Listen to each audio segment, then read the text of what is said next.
Hello students, अब मैं बात करता हूँ ऑपरेशन ऑन सेट्स की। ओके, तो कौन कौन से ऑपरेशंस हम लोग पढ़ेंगे जो बेसिकली इंपॉर्टेंट है। फर्स्ट इज द, यहाँ लिस्ट है, first is the union of the sets, second is intersection. तो आप सबसे पहले इन टर्म्स को सीखें। What is the union, intersection, disjoint sets. अभी ये प्रीवियस क्लास में देखा था हम लोगों ने डिसजॉइंट सेट्स, अभी थोड़ी देर पहले ही देखा था ना। डिसजॉइंट सेट्स में अलग अलग होते हैं, नाम से पता चल रहा है। फिर आएगा डिफरेंस ऑफ टू सेट्स, इसकी स्टडी करेंगे। फिर आएगा कॉम्प्लीमेंट्री सेट्स। अब हम लोग बात करते हैं first operation, union of sets. Let A and B are two sets, and B are two sets, write down. Then union of A and B, then union of A and B is a set. Then union of A and B is a set which contains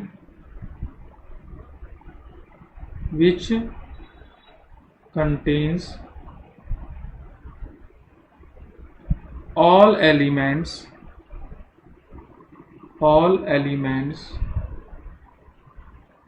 which are either in A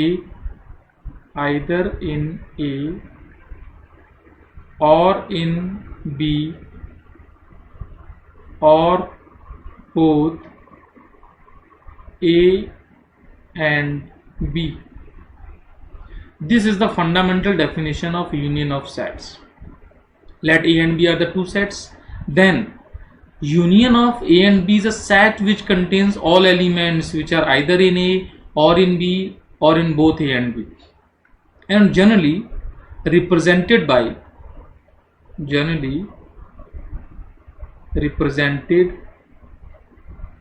by this symbol. Means union of A and B is written as A union B. Got it? Now what is the meaning of A union B? In the set builder form you can say A union B is the X such that X belongs to A or X belongs to B. This is the main you can say definition. और इस definition को तुम ये समझो कि set builder form से लिखने का मतलब क्या है पता है? आपने A यूनियन B की पूरी डेफिनेशन यहाँ लिख दी कि एलिमेंट्स X हैं। सेट को कैसे लिखते हैं? सेट को रिप्रेजेंट करते हैं उसके एलिमेंट से, और एलिमेंट्स X कैसे हैं? आइदर इन A और इन B, और आइदर A और इन B यानी दोनों वाला केस भी आ गया इसमें। ऐसा नो, यहां पर एक बात आपको बताएं, कोई कहे कि X belongs to A union B, इसका मीनिंग क्या होगा? Implies either X belongs to A or X belongs to B. Got it? Suppose कोई कहता है कि if X is not belongs to A union B, then you can say definitely that X is not belongs to A and, या and आ जाएगा, X is not belongs to B. अब जो elements union में नहीं है तो ए और B में कैसे होगा? Got it? अब यहाँ पे हम लोग सीखते हैं इसका वेन डायग्राम रिप्रेजेंटेशन, तो वो मैं यहाँ बना देता हूँ। How to represent, suppose this is the universal set, और इसी में हम लोग सेट्स ले लेते हैं। Let it is a one set and let it is another set, and now set can be shifted like this. Yes. अब बात आती है कि इसके जो जैसे सेट ए है, ये बी है, व्हाट इट। तो यहाँ पर जो मुझे रिप्रेजेंटेशन करना है ए यूनियन बी का, उसका मीनिंग है कि एलिमेंट्स यहाँ से यहाँ तक कहीं भी हैं, वो सारे इसी सेट में हैं। ये जो मैं लाइन रिप्रेजेंट कर रहा हूँ एक्चुअली, इसका मीनिंग क्या है कि आपको ये सारा एरिया लेना है, ए और बी का सारा एरिया, जो ए में आए बी में आए वो ए यूनियन बी में आ जाएगा। इसको मैं कह सकता हूँ this is the set representation और डायग्रामेटिकली और Venn diagram representation of A union B, got it. तो ए यूनियन बी की जो बेसिक फंडामेंटल थी वो हमने यहाँ पे देखी। वेन डायग्राम से कैसे रिप्रेजेंट कर सकते हैं, डेफिनेशन क्या है, डेफिनेशन नोट कर ली।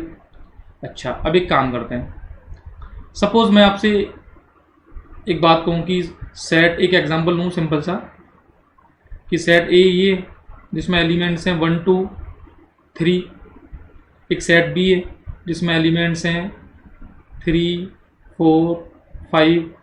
तो ए यूनियन बी क्या होगा?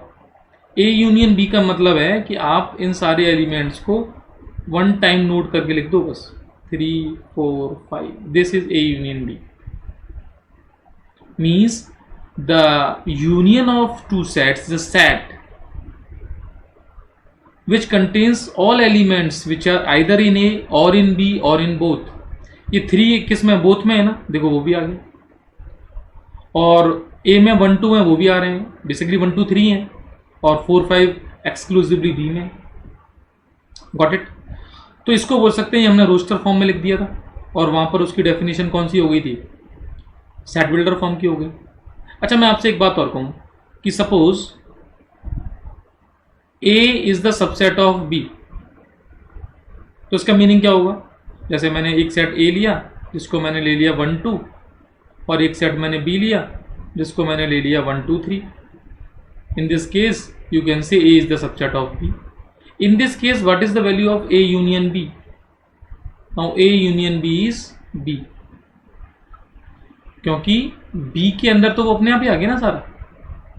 तो A यूनियन B में क्या करना है हमें, मतलब यूनियन में हमें क्या करना है, यूनियन में सारे एलिमेंट्स को वन टाइम लिखना है बस। और वन टाइम लिखने का रूल तो कोई बताने वाला रूल तो है नहीं। सेट की रिप्रेजेंटेशन में हमने देखा था कि जैसे वर्ड्स वाले क्वेश्चंस किए थे, स्कूल है तो उसमें ऐसा ना डबल ओ आ रहा था, 2 बार नहीं लिखना था ना, वो सेट का नोटेशन ही नहीं है, what it means. This is the total you can say understanding of first operation A union B. तो ए यूनियन बी के ये नोट्स या यूनियन ऑफ सेट्स के बारे में बात करें। अच्छा, बात सिर्फ ए यूनियन बी की नहीं हो रही है। मान लो 3 एलिमेंट्स हैं, 3 सेट्स हैं, सॉरी 3 सेट्स हैं ए बी सी, और उनका कोई मुझसे क्या यूनियन बताओ। जैसे एक सेट मैंने ले लिया 1 2, एक सेट बी ले लिया 3 4, एक सेट मैंने ले लिया सी 4 5 6, और कोई कहता है what is the A union B union C, तो आंसर आएगा 1 2 3 4 5 6, ये आ जाएगा। अच्छा, अब एक बात और समझना, यूनिवर्सल सेट से और इससे डिफरेंस है। यूनिवर्सल सेट में तो इसको कंटेन करने वाला कोई भी सेट हो, फिर मतलब मैं लिख देता हूं यहाँ पे 6 7 8 9 10 11 जो भी है, that is universal set, you can से। अच्छा, ये भी यूनिवर्सल सेट हो सकता है, लेकिन यूनियन जो है ना, यूनिवर्सल तो हो सकता है, लेकिन तुमको कि यूनिवर्सल सेट यूनियन हो जाए ऐसा नेसेसिटी नहीं है। यूनियन ऑफ सेट्स में फालतू के एलिमेंट्स नहीं आएंगे, वही एलिमेंट्स आएंगे जो ए बी सी सेट्स में डिनोट कर रहे हैं, और यूनिवर्सल तो यूनिवर्सल है, उसमें कुछ भी आ सकता है, गॉट इट। तो बेसिक यूनियन ऑफ सेट का मीनिंग समझ में आ गया। कोई भी एलिमेंट यदि यूनियन में है तो आइदर इन ए और इन बी और इन बोथ मिलेगा। इसीलिए मैं टर्म से एक नोटेशन यूज करना चाह रहा हूं, ए यूनियन बी का मीनिंग क्या होता है। इंपॉर्टेंट बात बता रहा हूं, यहां पे ध्यान से सुनना। कोई कहे ना elements belongs to at least ये टर्म अंडरलाइन करना, at least one of A or B, at least one of A और बी। तो इस एटलीस्ट वन ऑफ ए और बी का मतलब क्या है?